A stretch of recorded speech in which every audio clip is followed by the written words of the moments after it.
Oh! Oh my gosh! Oh my gosh! This guy's never coming back to the emergency department after today. He's definitely not going into emergency medicine.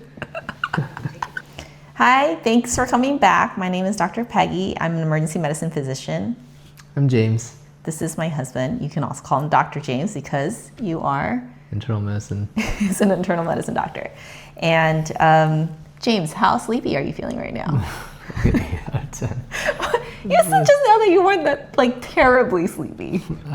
Yeah, terrible would be 10 out of 10. Okay, we're gonna try to keep him awake. We wait till the end of our long days to film these, so it's a bit late, but this is what better time than now. I heard good things about episode 4. People have been saying, just wait till episode 4. So here it is, episode 4. Let's go. Somebody stole a rig. Again? Hey, where do you think you're going? We'll be back in 2 minutes max. Antoine's gonna show us his new motorcycle. Great. We always need organ donors. Who are those people? Oh, it says respiratory therapy on them. Oh, does it? Yeah, their badge said respiratory therapy. Yes, Right. RT. Get it fucking out!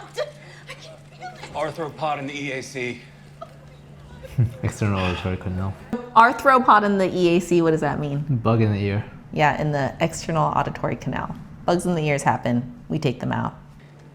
Our dad worked on Mr. Rogers' Neighborhood the whole time that we were growing up. Oh, no kidding. That's very cool. He helped paint and build all those sets. Your father's dying, and you're choosing to allow that to occur naturally, rather than subject him to a torturous amount of procedures which would only delay the inevitable. I'm getting emotional. Mr. Spencer, I'm gonna take That's sweet. That's pretty sweet. I'm getting emotional. What I want you to do is to take a very deep breath, breathe in, now blow it out. A couple drops under your tongue. What's that? Click up here late. Oh, I didn't realize it was like oral drops. I've never given it myself. I do know that they come in drops. So I guess it's not surprising. Respectfully disagree. My life gives me a perspective that Are is you different. where you have an aggressive energy, Trinity? Even this conversation feels confrontational. We bring our education to the job, not our baggage.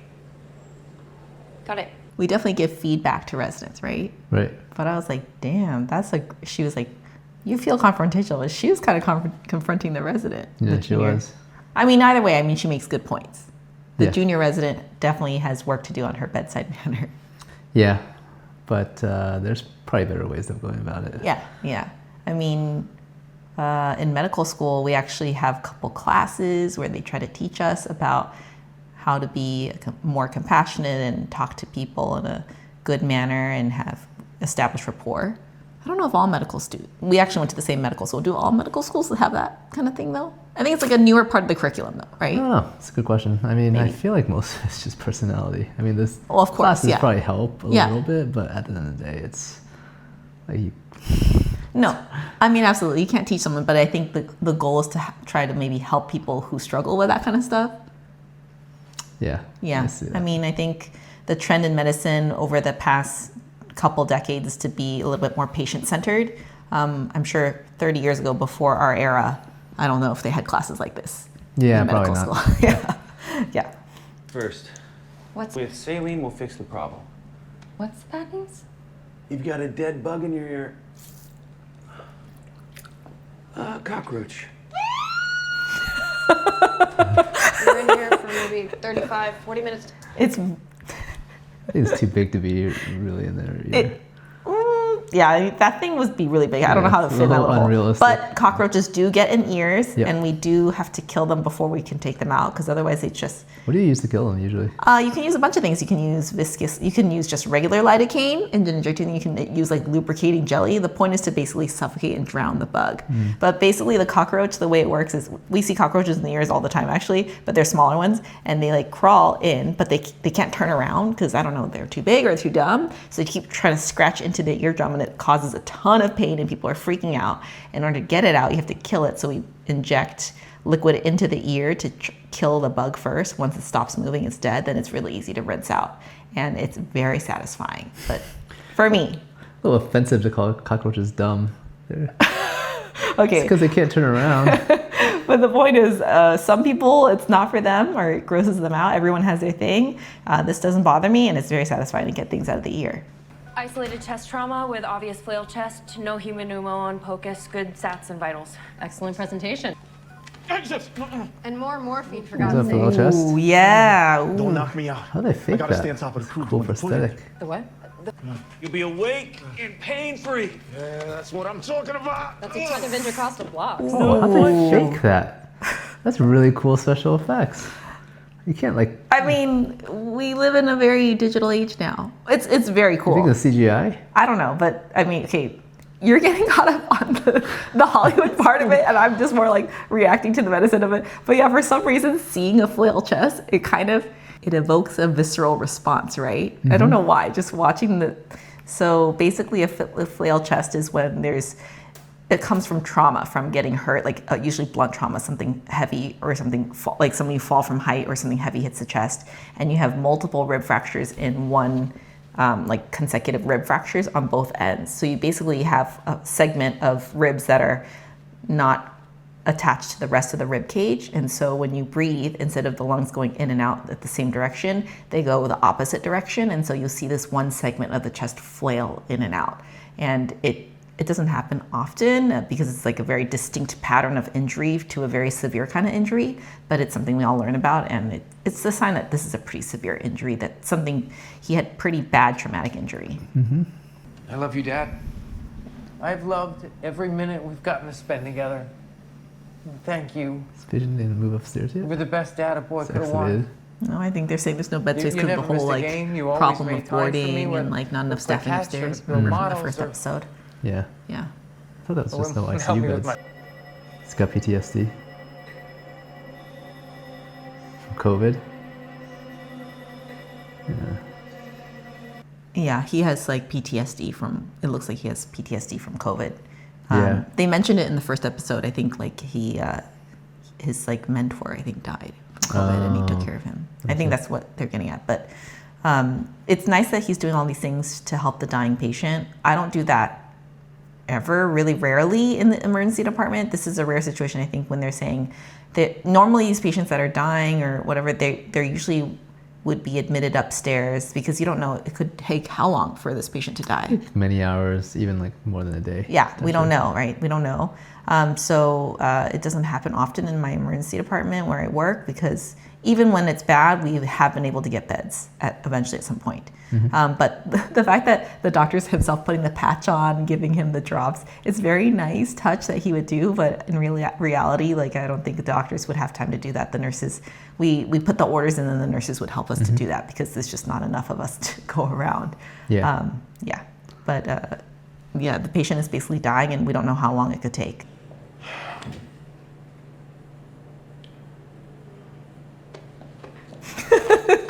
He's like, he didn't get to pee last episode. That's right. I forgot about that. Olanzapine tablet at 9:30 a.m. Yeah, that's on us. Either we let him tire himself out or we go in and stick him. I'm worried he's gonna hurt himself. He's in partial soft restraints. What we really need is a Pavilion blow dart.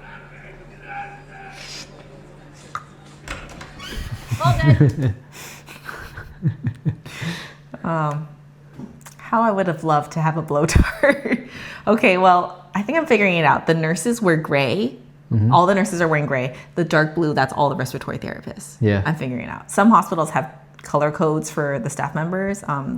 Not every hospital. Okay. That patient that's like flailing around, basically he is agitated, and they're talking about psychiatric meds. So presumably this is poorly controlled psychiatric disease. You know, he might be having psychosis, just agitation. He might be unsafely trying to pull things out or hurt himself. We don't know. That happens every single day in the emergency department. We get patients like this. But the fact that he's like restrained and not sedated is weird. Well, they said that he missed his dose of sedation. Oh, yeah. But I'm saying, like, if he wakes up, like, we're giving him meds. Like, we're giving him meds right now. Right, yeah. Right. So, yeah, we shouldn't really be restraining patients physically without having appropriate chemical sedation as well, because you don't want them to be like awake and like fighting like this. And so the restraints, the physical restraints should be a temporary nursing intervention, and they're supposed to put them on temporarily to keep the patient safe until the medications have full effect, and then you take them off.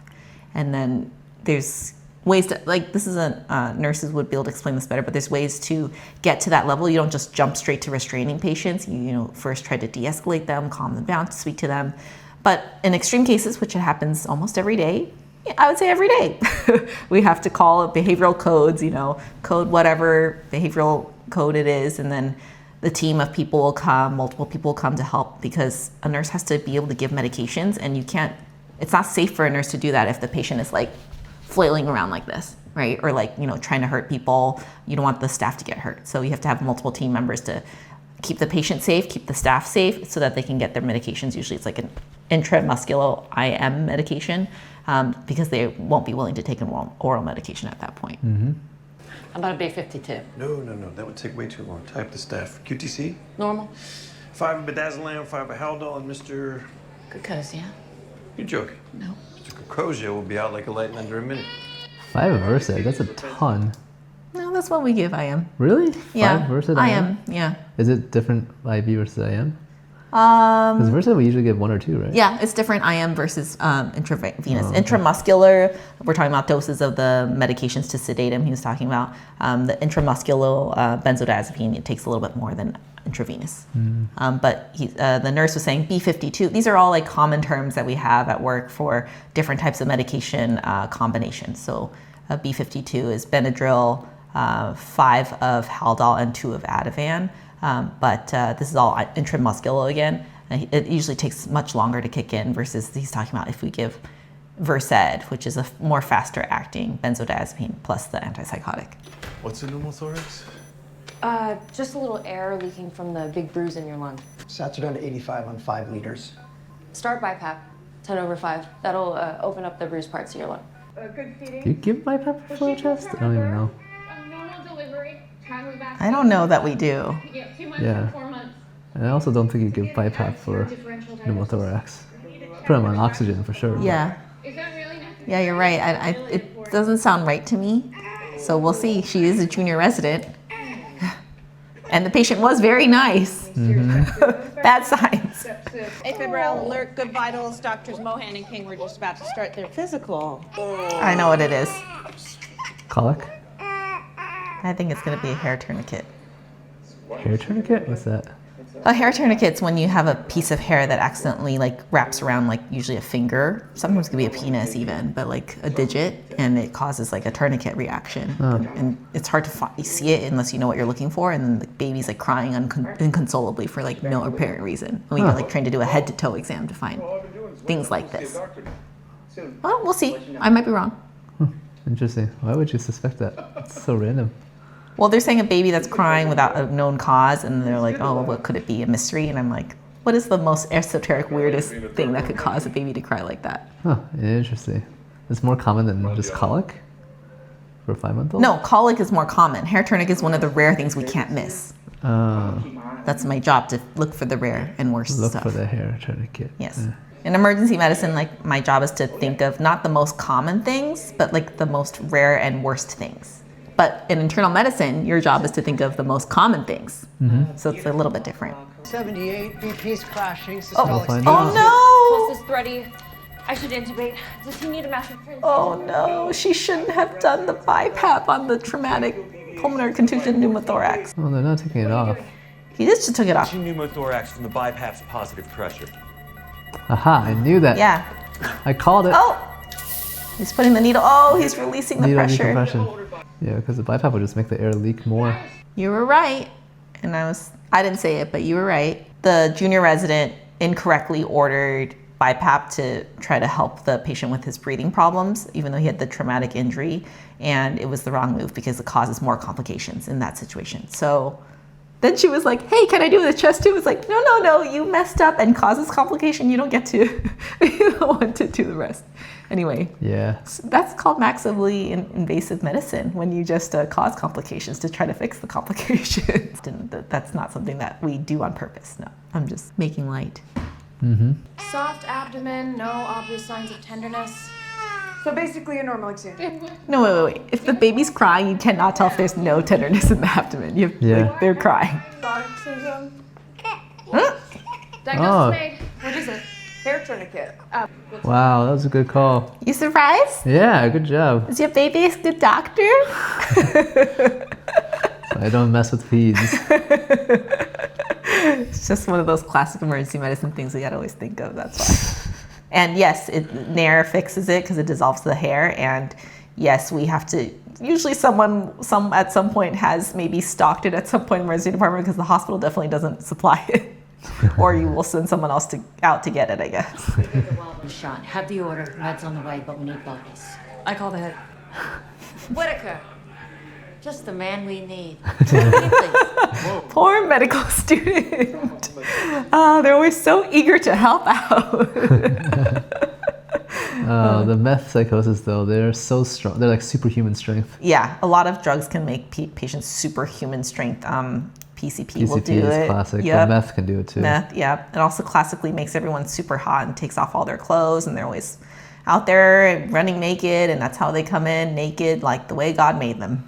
Yeah, I've definitely seen like normal sized guys like take on several. No, even like security. not even like small people too. Yeah, they'll take like a team of 10 people to hold them down.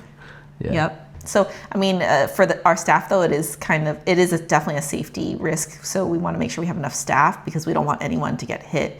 It definitely happens. It shouldn't happen, but it definitely happens where staff members will accidentally get hurt. And Dr. Santos learned what can happen when you put a patient with a small pneumothorax on BiPAP.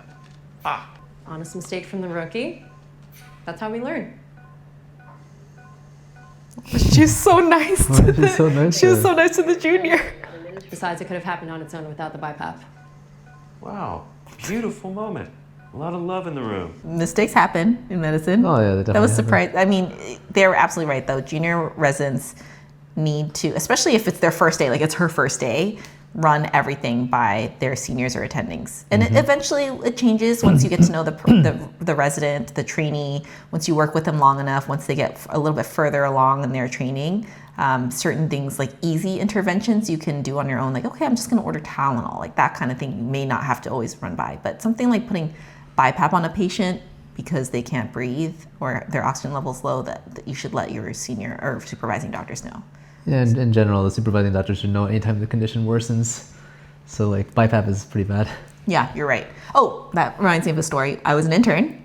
See, I was a new resident. And I was on my SICU rotation, surgical ICU rotation, and it's just me. And then, it was overnight. So I was just trying to, hold down the fort in the surgical ICU. And one patient was like becoming hypotensive. So I was like, okay, let me order some like fluids and stuff to like resuscitate them. And I did get them better. And then later on, several hours later, when they were more stable, then my fellow was like, oh, why did the hemoglobin go down so low? I was like, oh, I gave some fluid. He was hypotensive. And they're like, you need to let me know if you're giving that kind of stuff. And I was like, oh, okay. So I learned, I learned that my patient was becoming a little bit more unstable. I was intervening in the correct way in this instance, and the patient was getting better, but I still had to let my supervising doctors know so that they can look into it and think a little bit more. Nothing bad happened out of that case, but it's just an example of that I learned from. Injection to the mid-anterior left thigh. Everybody ready? Yo. That's a good idea to get everything out of your pockets. Yeah. We don't do that routinely, but I do try to tuck my things into my pocket so they don't flail around. I was actually a pretty good kicker, not helpful. Look, Larry and I gonna block for you. Come in right behind us. When we split and go for his legs, you go right up the middle. End zone, baby. Yeah, got it. Okay. You ready? 1, 2, 3. Okay, Mr. Krakosia, we're here to help you. We're here to help you, sir. Oh, God. What do I do? Oh! Oh, my gosh!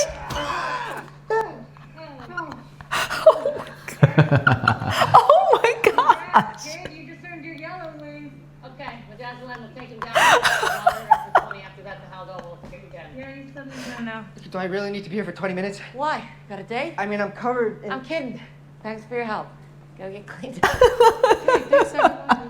He's the one who just changed scrubs. Yeah, he just changed scrubs. Poor got the student. milkshake on him or something like that. Yeah. This guy's never coming back to the emergency department after today. He's definitely not going into emergency medicine. That can happen if you have bad luck, yes. You could get peed on, vomited on. It does happen. Bled on. Okay, I see we're doing a medication abortion today, correct? Yep. Do they do scheduled No. visits in the ER? I was like, No, so Yeah, I'm very abortion. interested to hear about this because they have this in like, I think the rural areas where there's like no abortion clinics and you go to the ER for it. I don't know about scheduling it, but they do it there. But I don't know about Pittsburgh should have plenty of abortion clinics. Make sure everything's okay for the medication. yeah, I think they're going to get back to it, but we don't do we definitely don't do appointments in the emergency department or scheduled anything, and we don't give out abortion medication. Yeah.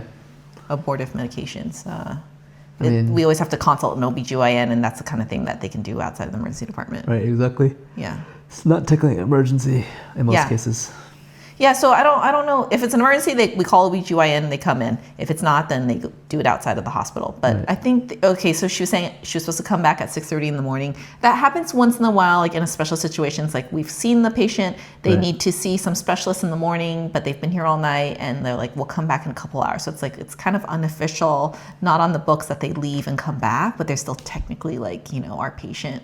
So that we do that sometimes to help out. Right, or like a follow-up for like a small procedure, like a drainage or something. Right, yeah. But like it's usually because the person or whatever they need to do is like not there and they need to see them in the morning. It's usually like a consultant or something like that.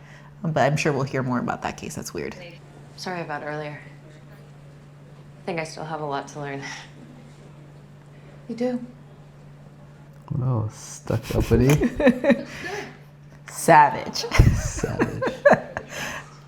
I couldn't help but notice there's a misgendering error on your chart. I'm really sorry about that. I've gone ahead and fixed it here and on your insurance data file, but it shouldn't happen again. Wow. Thank you. Wait, was that person transgender? Yeah. Is that what she's saying? Did Oh, she you say didn't that catch that? earlier? Yeah, they said that earlier because then, like, remember the registration person's like, oh, Mr. something, or Oh. so he said that since the very okay. beginning. It's like, oh, it's actually Miss. And then, you can kinda tell. Okay, now I got it. Yeah, now I get it. So yeah, that is very nice. So he's like, oh, I know all about life changing, blah blah blah. Oh, got it. I didn't get it until the very end when she's like, let me fix your gender. And I was like, what? Okay. Well, that is very nice that we're trying to fix pronouns and correctly register a patient as the gender that they identify by. Yeah. Mm-hmm. Yeah. So yeah, that's something we try to do nowadays. I think that's been like just as in like all of society, it's a recent change in mentality and trying to be more inclusive and so that patients feel more comfortable. I also think EMRs are just usually wrong, or not usually. They're wrong a lot, like even for non-transgender patients. Yeah, I mean, Like it's how- not. It does happen every now and then that someone will be registered incorrectly, and then I'll look. Happens, like, and all the time. I'll ask registration and/or I'll ask the patient, and then I have to figure out like Wrong where- birthday, wrong gender, wrong yeah. whatever. It happens. Yeah, it happens. Worst, like a 7. And when was your last menstrual period? Haven't had it. This month? No, never. A few of PID? my friends got theirs. I'm still waiting. Imperforate hymen. She's only 12. That's what I'm gonna think. We'll be back for an exam. Why She don't hasn't you had her change it to period a yet. gown, open It's it like Oh, yeah, growing she hasn't. pain. Okay, you can put your legs back down. You did great, and we know how we can help you. Thank you. I bet I'm right. Yep, I think so. He took one look. Yep, one look is all it took. The good news is that your daughter has an imperforate hymen, totally blocking the vagina. It's totally curable and an easy fix. Your daughter needs minor surgery, best done under anesthesia in an operating room by a gynecologist. Her mother wouldn't know what to do. I'm sure you do great. He's a girl dad just like you. Mm-hmm. But yeah, I was right. Totally called it. Yeah, that was a good call. It's time. The guy's passed. Or dying, Or maybe. actively, and to push some morphine.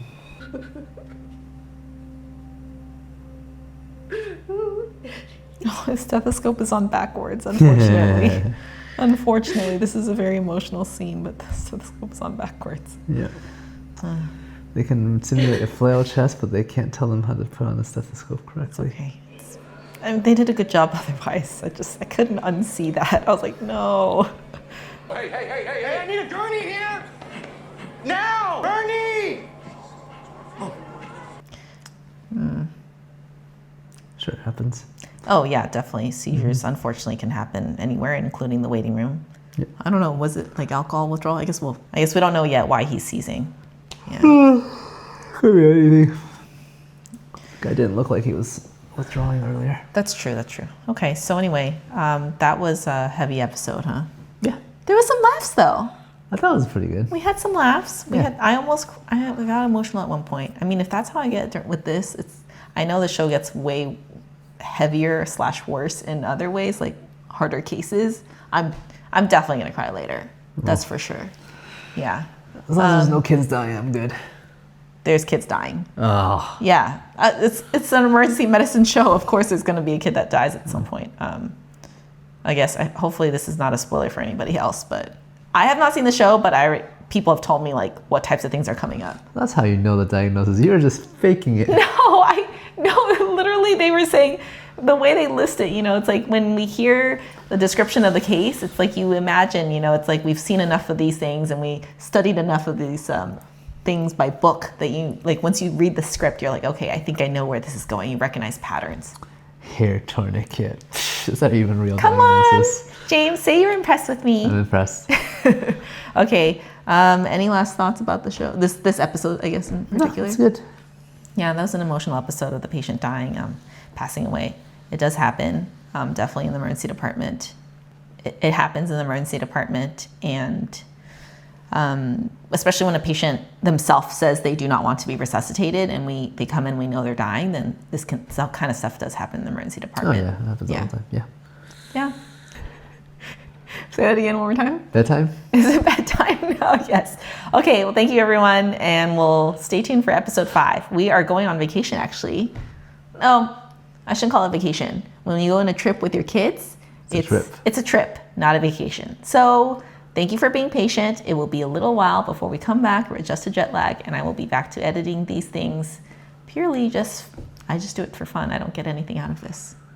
Yeah. I definitely don't get anything out of this. Yes. James is a true saint here. So that actually was one of the comments. They were like, if you see the channel is her name and he's not in it, so he's just doing this because you're being a nice, supportive husband, which you are. Thank you.